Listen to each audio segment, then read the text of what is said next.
appreciate the invitation to come here and share with you the work that's going on in Guyana. As you can see on the screen up here, map of Guyana. A lot of people ask me, oh, so you're going to Africa? No, I'm not going to Ghana. I'm going to Guyana. And of course, that's usually what people think, you're going to Africa. But Guyana is the only English-speaking country in South America. That's their first language. It used to be a British colony, and so they learned to speak English. The Catholics and the Anglicans built schools there. And so most of the people that we work with among the Amerindians are either Catholic or Anglican. And there are several other denominational churches that have gone there, Pentecostal, just different ones, Jehovah's Witness. And so we encounter just about every faith that there is. Anyone who's doing mission work in the world ends up going to Guyana. The church work that was started there among the Amerindians began in 1999. Jerry Davidson was doing work along the coast. Had been there for about 10 years prior to that, and somewhere around 1990 or so. But had never gone back into the Amerindian villages. And he was not the only one. There was Brother Box, who's been there, and 2 or 3 more up in the northwest. But to go back into the south, if you noticed, Guyana is bordered at the south by Brazil, and to the west with Venezuela, and then to the east of the country of Suriname. And we're working in the southern part of Guyana. The small map there to the right is where we're working, down near the Brazilian border.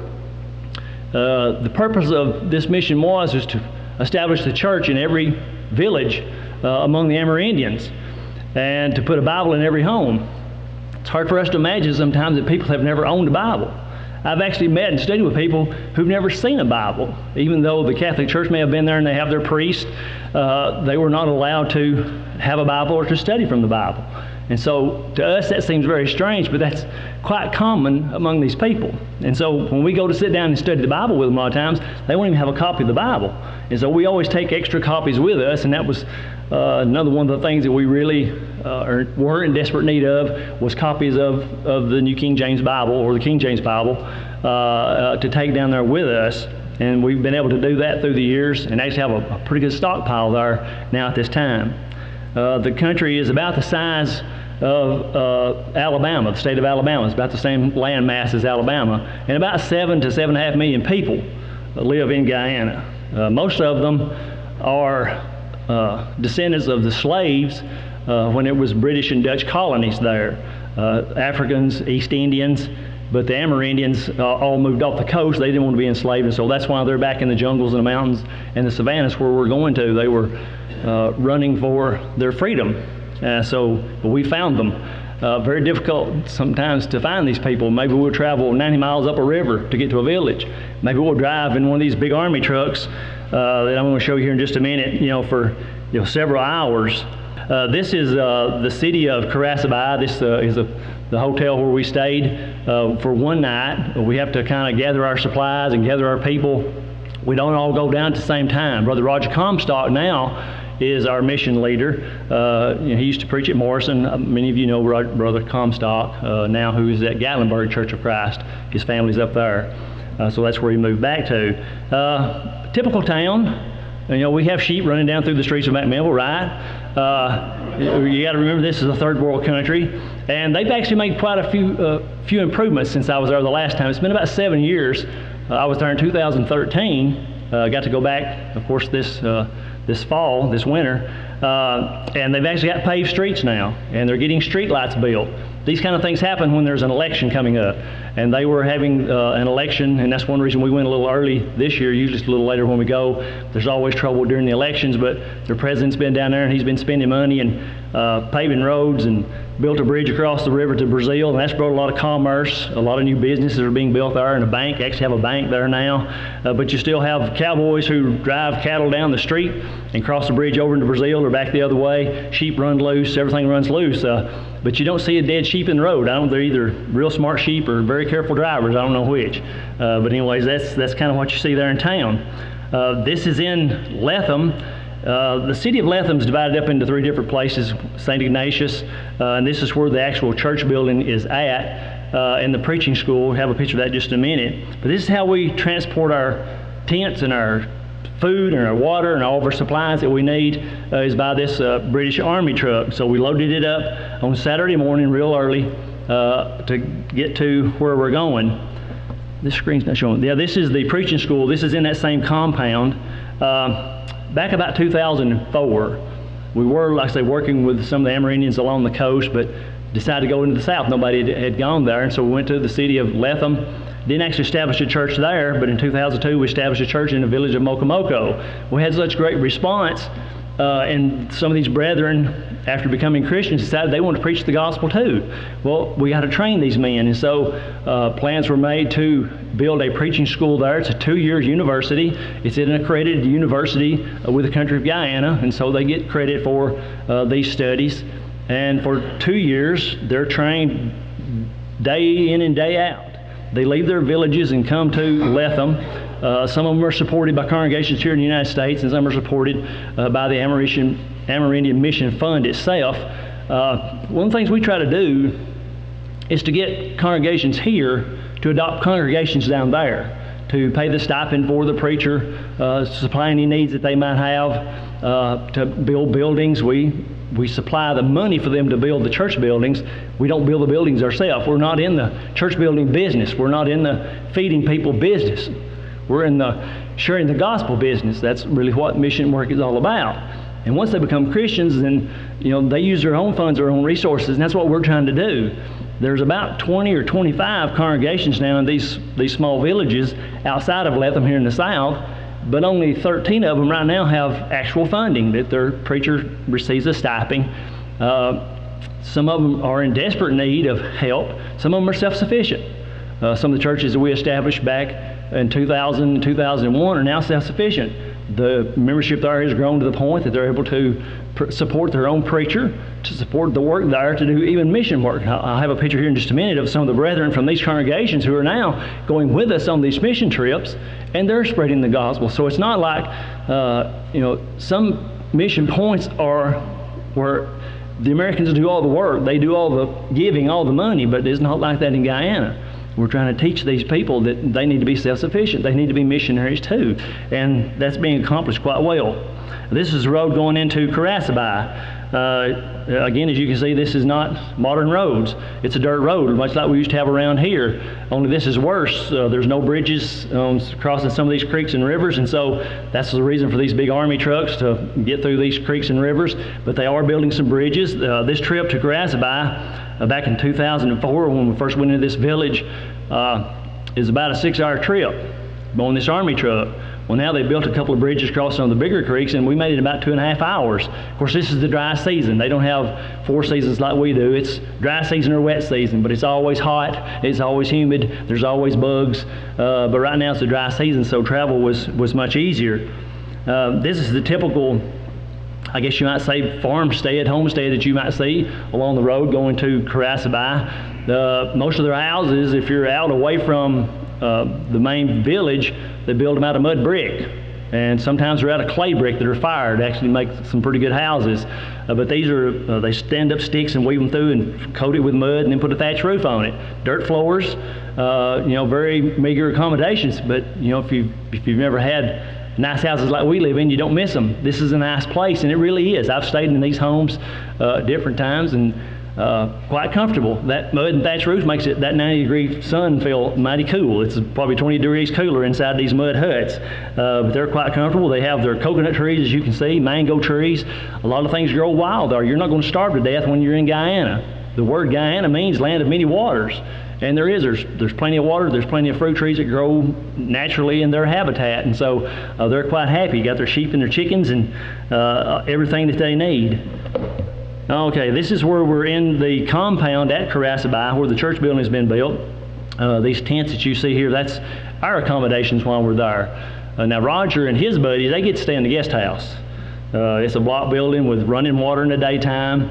They have a gas stove there to cook with. But I would rather stay with the brethren there. And in our camp here, we're camped under a mango tree. And these are some of the brethren. This was Camp Brian. We had Brian Pitts and Brian Hall, and then 3 of the Amerindian brethren who stayed in our little camp. And there was another set of trees on the other side of the compound. We all had our names for our camp, so we knew where this person was. But this was Camp Brian, where I was staying.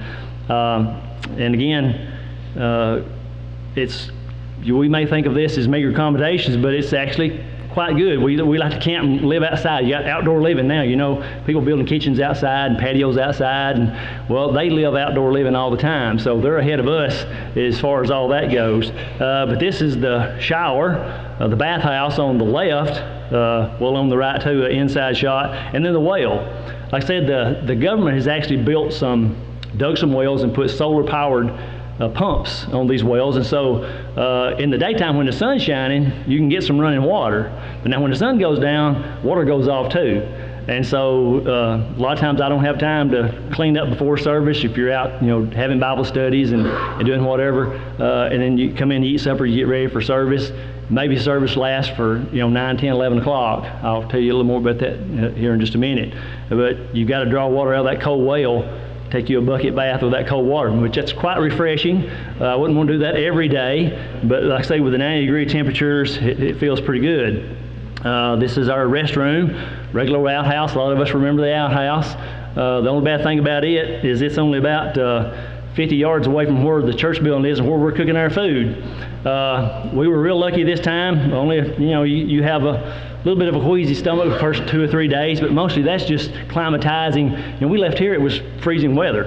And when we got down there, it's 90, 95 degrees, and so, just all that and the different food. We eat what they eat.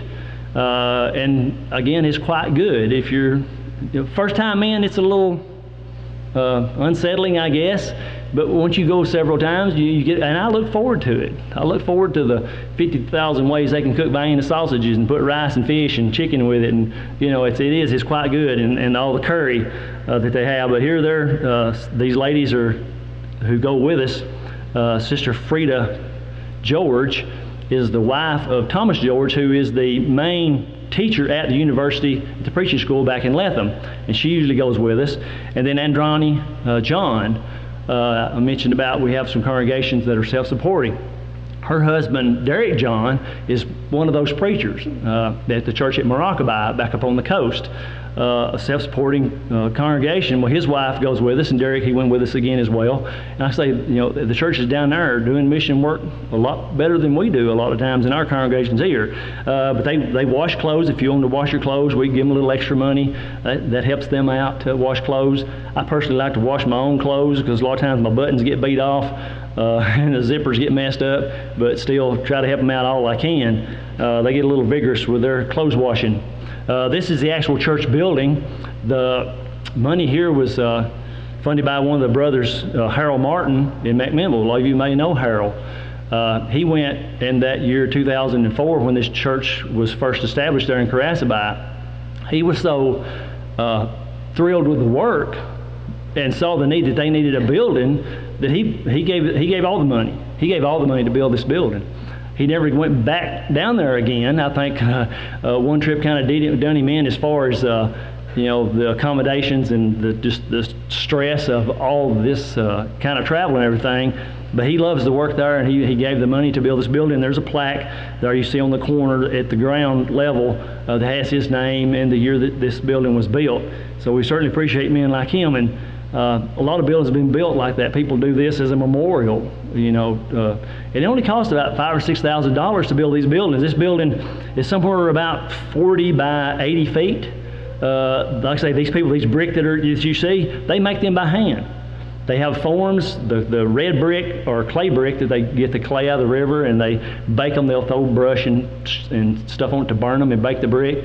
The white brick or concrete blocks, and they have their forms. You see women out there mixing the concrete and the men tamping them forms down, and it's a community effort. It's a church effort, a congregational effort, and it's really exciting to see. This is our first night of campaign. The way we set up when we do this mission work is we have campaigns at night, but during the daytime, we're knocking doors. We're not sitting in our tents. We're not sitting in the shade. We're working. And we have one or two of the American brethren to go with one of the Guyanese brethren. It's really good to have someone who speaks Makushi. There are some older folks in these villages who don't speak English as a first language. Their native language is their first language. And there's about 9 different Amerindian tribes in Guyana, and all of them speak a different dialect. And so it's real good for us to have some of the local men to go with us. Not only for that, but when you see these white faces walk up to one of their houses, they're a little skittish sometimes, because most of the white faces they see are there to take something from them or to try to enslave them. They remember those days of British occupation and how they were treated. And so it's really good to have one of the local brothers there with us to kind of help open the door. So we have a lot of children there at night. Sometimes we'd all gather in the front, and I would sing songs and teach them songs they didn't know. They'd teach me songs that I'd never heard of before.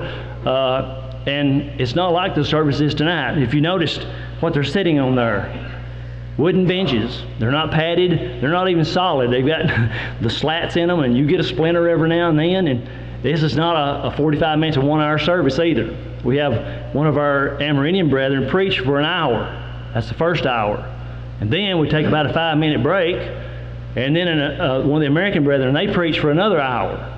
And you probably will set up Bible studies after that. That invitation is made at the end of service. If anyone wants to hear more or understand more, we'll be glad to sit with you.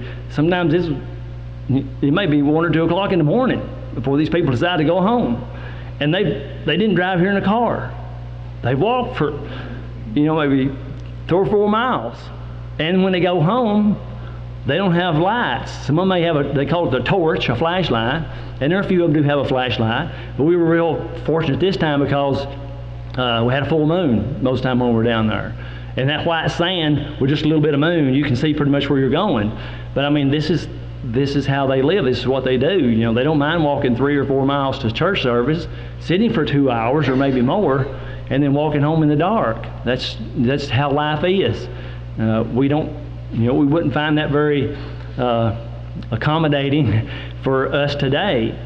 So we really need to appreciate, hear what we have, because they don't have those kind of things there. But again, if you've never had it, you don't miss it. That's just day-to-day life for them.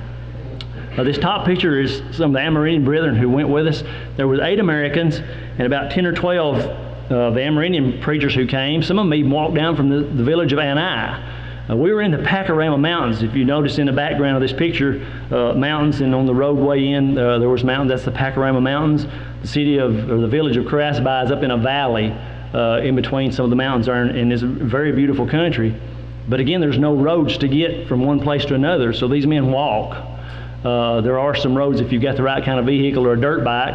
Many of these brethren, actually, the church has acquired for them motorbikes. There's a couple of these preachers here, one in Aurora now, Charlie Simon and Elvis Bernard are preachers there at Aurora now. And they get on their dirt bikes and they actually preach at 3 different villages on Sunday morning, Sunday night. They take the time about. And so they travel 30, 40 miles on these motorbikes back through these trails and have established congregations that we did not establish, the American Brethren did not establish. Again, they're mission-minded. They, recognize that these villages, these people live around them, some of their kinfolks, they need to hear the gospel too. And so they're willing to jump on these dirt bikes and ride these trails for 30 or 40 miles up and down these mountains and establish congregations on their own. So I'm really impressed with these guys. And I mentioned before, there's a couple of American guys. We'll go with one of the Guyanese fellas, Brian Pitts. Some of you may know him. He preaches at Midway congregation between Manchester and Woodbury there on Highway 53. He's the guy in the blue, the me in the middle. And then Joshua John, Derek and Andrani's son. He's 19 years old. He's thinking about going to the preaching school, but he wanted to go with me and Brian. And he was, again, helped us to open a lot of doors, people that normally would not speak to us, by having one of the Amerindian fellows with us. And Derek was a great help. He's learning a lot of Bible on his own. Of course, his father, again, is one of the ministers. And like I say, we just walk down these trails, and wherever we land, that's where we stop. If they're willing to sit down and talk with us, we open up our Bibles. These fellas didn't own a Bible, and so we left them Bibles. Whether they obey the gospel or not, we want them to have God's Word. And so, we sat down, and Debbie said, looks like I'm hollering at these guys. I'm not hollering at them, I assure you. I was very calm, calmer than probably I am right now. I'm not really a public speaker. I enjoy doing this. I like talking about the work and getting other people involved in it. But I myself am not much of a public speaker. But you set me down with some people, and we can talk about the Bible. And so that's what I'm doing here. Sometimes they say it will, sometimes they won't. Sometimes people have Bible studies, they don't know it. This lady here wouldn't actually open up her door and let us in, but she was willing to stand there at the window, and we probably had a Bible study for 45 minutes or so. This woman was Pentecostal, and even though they may not sit down with you, Brother Brian Pitts or myself or even Josh, we would have our pen and our pencil, and we would write down scriptures as we were going through them, and we would leave them with people. And that way they can look on their own whenever they leave. This woman did have a copy of the Bible, and so she said she was willing, if we would leave her those scriptures, she would look them up. And so we go into 1 Corinthians chapter 14 and places like that, studying about the Pentecostalism, Acts chapter 2, how tongues are used, and people are so confused. If they don't have somebody to guide them, like the Ethiopian eunuch, then it's really easy to be confused, because they'll read a story in the Bible, oh, well, that applies to me. Well, not necessarily. Let's look at the context and who he's talking to and who he's talking about. And so a lot of times, even though they may not be willing to sit down with you, you can still talk to these people. And they're willing, hopefully, after you leave, to take these verses of Scripture that you've written down for them and have a Bible study on their own. Matter of fact, 2 days later, we stopped at this lady's house, and she invited us to come in. And so you never know. Just leaving her those few scriptures got her interested. She realized that what they were doing and calling speaking in tongues and miracles was not that at all. And so we sat down, probably had a study with her and her mother, and her father actually had obeyed the gospel years ago, before the church was established there. Went back into his village and fell back into his old way of life. And Cosmos is his name. Actually, got to sit down and talk with him for a while, and hopefully with some of the follow-up studies, we'll get him back in the fold and even bring the rest of his family with him.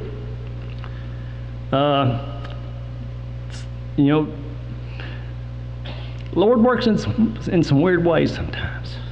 This is a really heartwarming story. I don't know why I get to crying about this, but like I say, I love the work and things that happen. We were studying with a lady, and we'd stop by. This is Rickford and Lucy. Ricky and Lucy, that's kind of our, funny thing about them.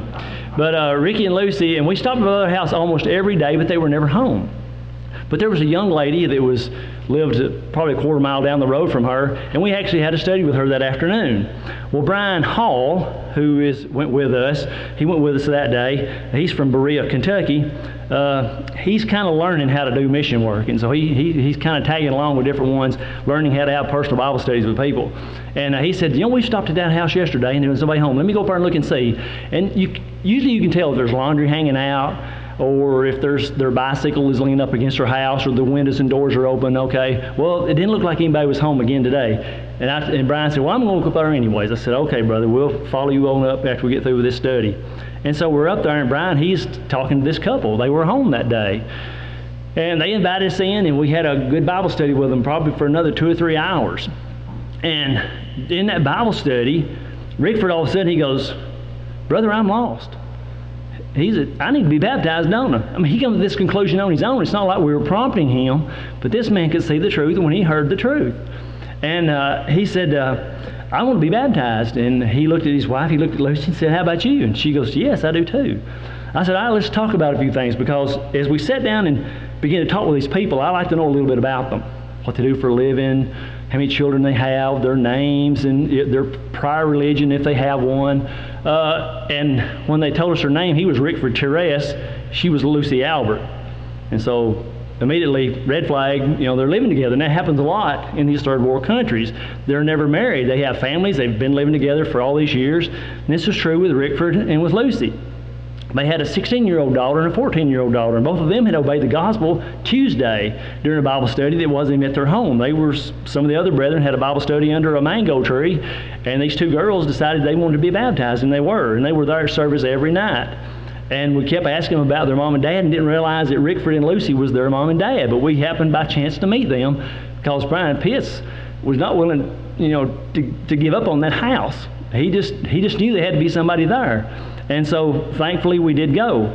Anyways, we were talking about their marriage situation. Well, no, we've never been married. And I said, well, what's keeping you back? And they said, well, we don't have the money. Their money is 200 to 1 to ours. So if you've got a dollar bill, it buys 200 of their dollars.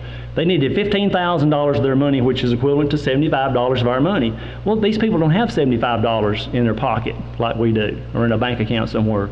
They live day to day. Every day is, what am I going to eat? What am I going to wear? Get the kids to school. work on my farm. That's day to day for them. And so I said, well, if money wasn't a problem, I said, would you be willing to get married? Oh, yeah. They got excited, if we could make that happen. Of course, there was people like you and people at Erville who gave me money, who didn't, want to buy medicines, whatever. Use this for whatever you need. And so I had plenty of money in my pocket, and I said, we'll make it happen. And they said, be at church at 1 o'clock. I said, yeah, we'll be at church at 1 o'clock. And so they met us there, and they had on their nice clothes. And as we're going through the ceremony, Caesar Singh, who is our marriage officer. You have to have a marriage officer go with you because this happens all the time. And they were signing the books, and they're standing up here, and Caesar goes, who gives this woman to be wed? And we're all kind of looking around behind us. I'm sitting on front, with them, and I said, I guess I do. And so he said, well, come here. So I take Lucy's hand and give it to Rickford, and that was it. I give away the bride. I got to give away Amber, but this lady here, I got to give her away too. And I say those kind of things are exciting when you see the circumstances and people who didn't know the truth before. I say these people didn't have a Bible. When we're studying with them, we carry, extra Bibles in our backpacks and left them their Bible. And these people, they're so excited. It's like Christmas all over again, which they don't really have Christmas down there. But, to give them a Bible or to give them a pair of nail clippers or a bottle of Tylenol, it's just amazing, the reaction you get from those kind of things. And so Rickford and Lucy, we trying to find their girls. We finally make that connection. Oh, yeah. They said, our daughters were baptized Tuesday, before service. And so y'all are the parents that we've been looking for all this time. Anyway, we couldn't find them, but went ahead and went on down, had the wedding, went on down the river, and as Lucy was coming up out of the water, then here come her daughters over the bank of the river. And I say it was exciting to see that. They got their good clothes back on and took some pictures. I think maybe that's the next slide. Yeah, this is Joshua John. The Americans, we used to do the baptizing, and it kind of run into a problem. You kind of like 1 Corinthians chapter 1, I'm of Paul, I'm of Apollos, and I'm of Cephas, and I'm of Christ. Well, it kind of got to be that way. Well, Jerry Davidson baptized me, Larry Kirby baptized me, whoever baptized me. Well, that's nothing. The baptizer is nothing, and it's hard to get them to see that sometimes like it is like the church at Corinth. And so now we let the Amerindian brethren do all the baptizing, and Joshua was with us, and I asked Joshua, I said, you ever baptized anybody? He said, no. I said, would you like to? Oh, yeah. He'd, love to do something like that. Of course, he'd seen plenty of baptisms, and he knew exactly what to do, and like I say, it was a good thing in so many different ways to have an entire family be baptized into Christ during this campaign, to have a young man like Joshua learn how to do mission work and to baptize somebody that you'd had a part in studying with. That's pretty amazing. If you've never felt that, to sit down and study with somebody and then baptize them from that study, that's just one of the greatest feelings that there is. And so Joshua, he was excited.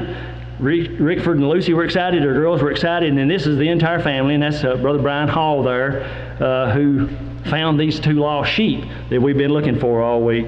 So like I say, we just a very happy day. Another thing I got to do that's quite exciting is we were invited to go to the Catholic school. This is the primary school, and again with people send money with me. I bought some soccer balls and some pencils and paper and different school supplies. The schools there didn't know it. We actually hadn't talked to anybody at any of these schools. They're headmasters, as they're called. But we got invited to come, and so we did give away the footballs. We actually got to sing with the kids some Bible songs, tell them some Bible stories, ask them questions, about the Bible, and it was very exciting. This is the primary school. I don't think I have a picture of the secondary school, but there's about 400 students in the village, kids in the city of Karasaba. And as you can see, they all wear their uniforms. We can't get that done in Warren County for some reason. I don't know why. They sit very quietly. They learn very quietly. Even the teenagers, we were asked especially to come speak with them, the secondary school, about alcohol and drug abuse, sex outside of marriage. Could you imagine going into a high school and talking about those kind of things here? I don't really think they would let any preacher of any kind of church go in and talk about those kind of things, but we were invited and welcome to do that. And so we spent one afternoon, Wednesday afternoon, with the school and with the children there. At night, at the close of service, if there were baptisms during the day, which in this campaign we have 15 baptisms, 3 restorations, and 2 weddings, actually, one of them besides what I had a part in, and we would present them with their baptismal certificates, introduce them to the congregation there, encourage them to encourage these 2 young men who were baptized, and then to give them a really nice Bible, a Thompson Chain Bible, center reference and all the business like that. It was, like I say, it's very nice to see those kind of things at the end of service. Of course, again, y'all collected a lot of the medical supplies for us to send. Cracrana is a little village outside of Carasabai. It's on the other side of the airstrip, and that's actually where the church building is built. We're about a mile from the actual center of Carasabai. One of the first members there lived in Cracrana, and he donated the land to build the building. The reason it's on that side of the airstrip. But they're very excited to get those medications. If you could go in there and look in their health post, as it's called, there's nothing on the shelf. I don't know what they do for you if you go to this health post, but they were very limited in their supply, so they were greatly appreciative of the things we were able to take them. But first, we distributed among the church there. There's about 10 families who are already members of the church there at Carasabai, and then probably 6 more of the 15 baptisms that were. And so, we made sure that they got at least one of everything, and then took the rest of it to the Cracrana Health Post. Just a little bit about daily living. This is their Kenmore washer and dryer that they're using right now. These people just go down the nearest water hole. They bathe themselves. They wash their clothes. They get their drinking water, they get their cooking water, all out of this creek. And I wouldn't drink out of that. Well, I wouldn't drink out of it either, but if you're raised in drinking out of that creek, it's not going to hurt you any, apparently. And so, like I say, very meager ways of, washing clothes, cooking, whatever. This is cassava bread. This is their staple food. They have a cassava plant, kind of like our potato, and they grind it up, mash the juice out of it, dry it, and they cook it on these big metal pans. That top picture there's, of course, some of their homemade blocks, and there's fire under that, and they spread that out and bake it, and then they throw it up on top of the roof, and that's where it stays during dry season. It may stay up there for a month. Nothing's really going to bother it. Have you ever eat cardboard and styrofoam at the same time? That's kind of what it tastes like. But they love that stuff.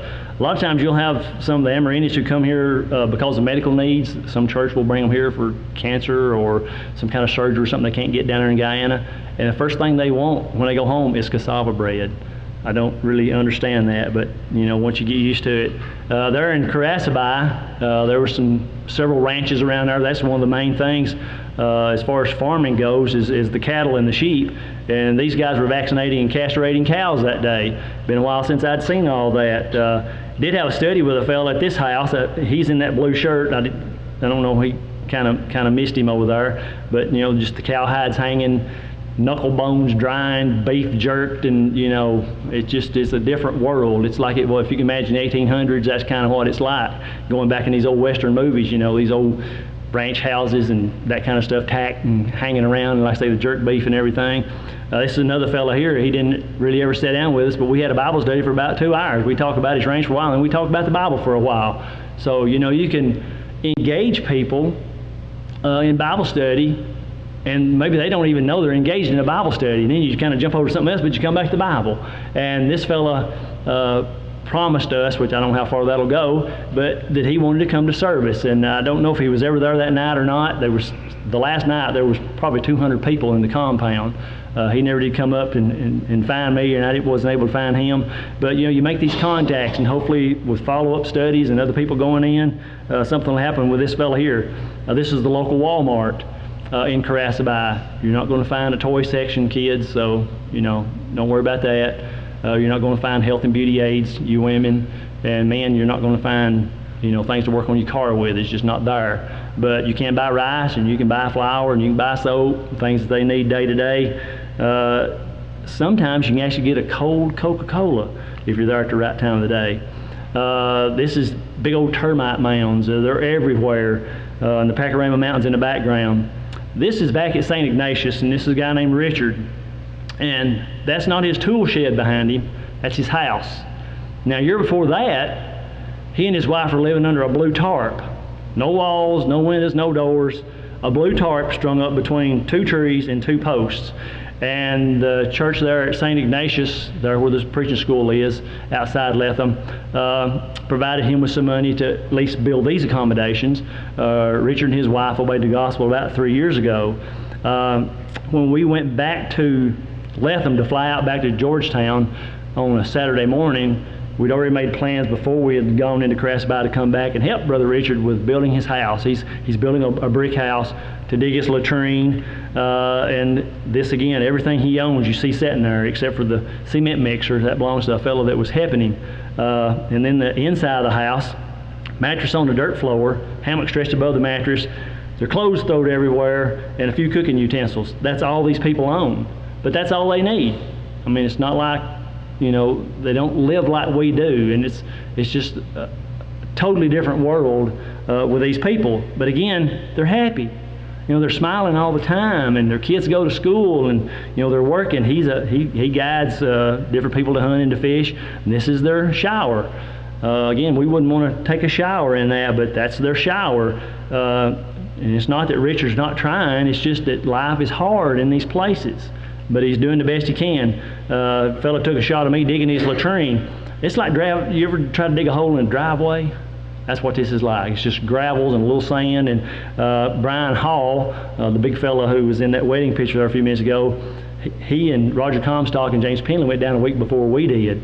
And Brian started digging this latrine, and he got 7 or 8 big blisters on his hand. He only got about 6 inches deep. And I said, Brian, when we get back, I'll help you dig that latrine. So me and Jerry Finney, everybody know Jerry Finney? Y'all know him. He went with us, and Jerry helped me dig that latrine. Me and him finally got it up to where I was about neck deep, and them boys had to help me out that last dig. This is Richard's house that we're putting up. Me and Brother Brian Pitts, he actually is a carpenter by trade. Preaches by trade as well there at Midway, but we're trying to lay block and get this man up a house, get a roof on it before too long. And this is his wife, his kids. If you notice that little boy, he's asleep on that bicycle. How he stayed on there, I don't know. He was asleep when she rode up, and he slept the whole time that we were talking. But she had gone back to get her daughter from school that afternoon, and their house is about 3 miles from the center of town. So she's got these 2 kids on this 1-speed bicycle, driving up and down these hills and on these dirt roads, and finally makes it into Lethem, and to see us, to thank us again for helping her and Richard with her house. This is just a beautiful picture of where we were at there in Crasby, the Talkatoo River that runs through. That's Guyana on the left and Brazil on the right. So we were right there at Brazil. And it is a beautiful place and beautiful people. Brother Boyd asked me if I would kind of not just talk about the work, but to present a lesson as well. First time I went to Lethem, I met 2 young people from New York who were in the Peace Corps, and engaged them in conversation, tried to have a Bible study with them. And they go, well, why are you in Guyana? So this is the most religious country I've ever been in. And you know, there is one thing to see it said about being religious. It's kind of like what Paul said in Acts chapter 17 when he was walking around the city of Athens and saw all their idols and their altars. He said, I perceive that you people are very superstitious, but really the word there fit better is very religious. Well, they're religious people. What is religion? What is religious? It means to be religious. It means to hold to a set of ideas. And so you can be religious. Even humanists are religious. Atheists are religious. They're religious about their own doctrine and beliefs, right? It's not that they believe in God, but you have this belief system. Well, that's what it means to be religious. And I told this young couple that was there, I said, well, they may be religious, but there is a truth to be known. It's not just enough to be religious. There is truth, and we can know truth. And I mentioned to them about John chapter 17, where the Lord prayed there before His crucifixion that we'd all be one. That would be one like He and the Father were one. Matter of fact, I want to turn over to John 17. If you have your Bible with you, turn over there with me. I didn't write these scriptures down or anything. Again, like I said, I'm not a pulpit minister and not very good on this PowerPoint stuff. I like the old-fashioned open up your Bible and hear pages turning. It's really what I like to do. Be familiar with our Bibles. John chapter 17, verse 20 through 23, I'd like to read that. I do not pray for these alone, but also for those who will believe in me through their word. That is Christ praying for people like us. In particular here, the apostles, but He's praying for us, that they may be one as you, Father, are in me, and I in you, that they may also be one in us, that the world may believe that you sent me. See, that's what's important about us being one. The religious world is fractured, and that's not the Lord's plan. He never planned for us to just go our separate ways. He built His church. In Matthew chapter 16, He said, I'll build my church. And when we read over in the book of Ephesians in chapter 1, Christ says that He's the head of the body, the church. And in chapter 4, He says there's how many bodies? There's one body in verse 4. Only one body. And that's really hard for people to understand. And you may even sit down with people here who have never read these scriptures before, and especially in Guyana. Can you imagine trying to teach this kind of thing to someone who's never seen a Bible, or who's never owned a Bible, doesn't have access to one? And so I told that young couple, I said, well, we're here to teach the truth about the one church, the one gospel, and that God wants us to be one in Him, to have fellowship with Him. And that's so important. And the reason that's important is so that the world will believe that God sent His Son to this earth. Who wants to go to a church, and I don't like using that term, but to be a part of a church where there's division, where we're just as argumentative and envious and jealous and full of strife as the rest of the world? Nobody wants to be a part of that. And that's why I think a lot of people in modern times don't care anything about religion itself. We can't agree on anything, does it seem like. The religious world can. We don't even have the same Bible. You have all these different translations or versions of the Bible that are not Bibles at all. They're not even translations at all. And so if you've got a set of ideas, well, hey, I'll just rewrite it. I'll make it say what I want it to say, like the New World Translation with the Jehovah's Witness. If you read their Bible, it doesn't read anything like it. And there's many in the Book of Mormon and all these kind of things, and the world sees that. And why would I want to be a part of that? They have enough turmoil in their own life, their personal life. Why would they want the turmoil of 40 or 50 other people to have to deal with? But if we would do what Christ prayed here that we would be, that is to be one, to be in fellowship with Him and the Father, just as He and the Father are. In verse 22, and the glory which you gave me, I have given them, that they may be one, just as we are in one. I and them, and you and me, that they may be made perfect in one, and that the world may know that you have sent me, and have loved them as you have loved me. And so, God is not seeking people just to be religious. He's seeking people to follow Him, and not to go off on our own ideas. What did Jesus say about that invitation that He made there? He says, to deny ourselves and to take up our cross and follow Him. He said, if any man will come after me, let him deny himself, take up his cross, and follow me. He didn't say, pick your own path. He didn't say, just go your own way. There is a way, there is truth, and we can know that truth. In 2 Corinthians chapter 1, verse 17 and through 20, Paul there makes a statement to the Corinthians that it didn't matter if it was him or Timothy or Silvanus, Silas. It didn't matter where they went. They all preached the same thing. He said the yes and the no is not in us. He said it's in God. God is the one who gives the yes or the no. It's not we ourselves. We can't just go our own way.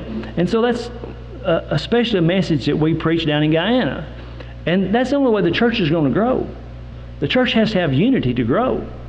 In all congregations, even here in Warren County, how many of us have not had trouble because we can't get along? It's happened to all of us, hasn't it? Every congregation you can just about think of. And there are congregations now, big congregations in this county, that are in turmoil because they can't agree on either what the Scripture says or let petty differences get in the way. And we've got to remove all that. Again, it's about denying self. Denying self of my own wishes and wants. And we talk about love, agape love the Bible speaks of. Well, that's where I care more about you than I do myself. I care more about, if I say I love God, I care more about what the Lord has to say than what my own will is. And if I love you the way I should as a Christian, I care more about your welfare than I do my own. That's why I'm willing to, leave home and go to Guyana. And that's why you help people like me to go different places. I'm sure there are other missionaries here that y'all support. And I really invite you to get involved in this work if you have the money, the resources, the wherewithal, the want to do this kind of thing, and even to go with us. Again, some of you said you knew Roger, you knew Jerry Finney. Talk to these fellas. They'll get you excited about it a lot better than I will. But, that's our purpose. A lot of times we talk about the Great Commission, the end of Matthew, Mark, and Luke, where Christ was talking to his apostles, going to all the world and preach the gospel. Well, yes, he was speaking specifically to them at that time, but he speaks to us too, because what does he say in 2 Timothy chapter 2 and verse 2? He told Timothy to teach faithful men, that they may be able to teach others also. That's the Great Commission. And I appreciate what Brian said in his prayer tonight about we can do mission work in our own home, in our own congregations, in our own communities. You don't have to go to Guyana to do mission work. All of us have members of our own family who are not Christians. There are people here, I'm sure, that attend regularly at Rockcliffe. I know we have them at Erteville that have never obeyed the gospel. You know, husbands and wives or whatever, you know, maybe one of them comes, the other one doesn't. That's a mission field. You don't have to leave sometimes your own home or your own congregation to do mission work. And we all work at different places. We all have friends and neighbors that we know, maybe who have fallen away from the church, who have never obeyed the gospel to begin with. That's a mission field. And so, you know, we don't need to think of places like Guyana as the only place to do mission work. And I guess y'all don't, yeah, there's a clock. That is preacher's clock. We'll wind this up. Again, we encourage you, if you've never obeyed the gospel, you know, what are you waiting on? There's no reason to wait. If you've been a member of the Lord's church and fallen away, if you simply need the prayers of the congregation, the invitation is yours as we sing this song.